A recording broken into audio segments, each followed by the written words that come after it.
Come here. You've been lied to. Somewhere along the way, you've been told that the grind is holy, that exhaustion is noble, that if you're not running on empty, then you don't want it bad enough. But God never said that. In fact, He modeled the opposite. I am in a different location right now because I'm with family. So I'm holding my phone. I'm going to do this series quick. I don't have my laptop, but we're going to try to get through it. On the seventh day, the creator of the universe, of everything, rested. He rested. And that was not because he was tired, but it's because it was part of the design. He declared it holy, sacred, set apart. I'm going to pull up Genesis. Genesis 2 through 3. By the seventh day, God had finished the work he had been doing. So on the seventh day, he rested from all his work. Then God blessed the seventh day and made it holy.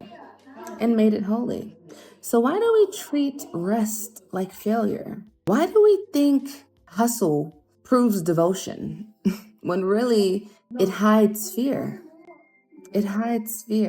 Some insight from Chandler. Ministry burnout and spiritual fatigue don't come from laziness.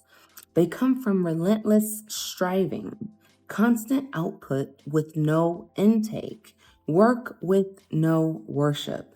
And many of us are spiritually dehydrated, running on fumes and calling it faithfulness. Here's another insight from White and Blackburn, 2015. It says, Sabbath rest isn't just a spiritual extra. No, it's foundational for mental health and vocational resilience. Burnout is not what's the dang word? A badge. Jeez Louise. Thank you, brain. Burnout is not a badge. It's a boundary that you ignored for far too long. All right, the scripture is going to be Matthew 11:28. Come to me, all you who are weary and burdened, and I will give you rest. That wasn't just an offer. That was a command to trade your pace for his. So here's the truth. The grind doesn't make you holy. The hustle doesn't make you whole. It's not spiritually mature to ignore your limits. That's spiritual pride. You don't need to run yourself into the ground to prove anything to God. He's not impressed with burnout. He's not calling you to break down. He's calling you to trust. And trust looks like slowing down. But if I stop, I'll fall behind. But fall behind who?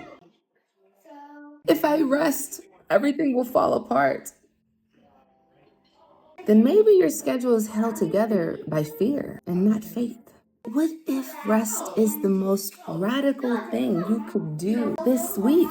What if your stillness is spiritual warfare? The enemy won't just tempt you to sin. Sometimes he will tempt you to overwork until you burn out and silence owns your voice. You think your hustle is holy? Try trusting God enough to rest. Don't wear exhaustion like a trophy. Wear rest like a covering. Because in the kingdom, we don't hustle for approval. We work from a place of it.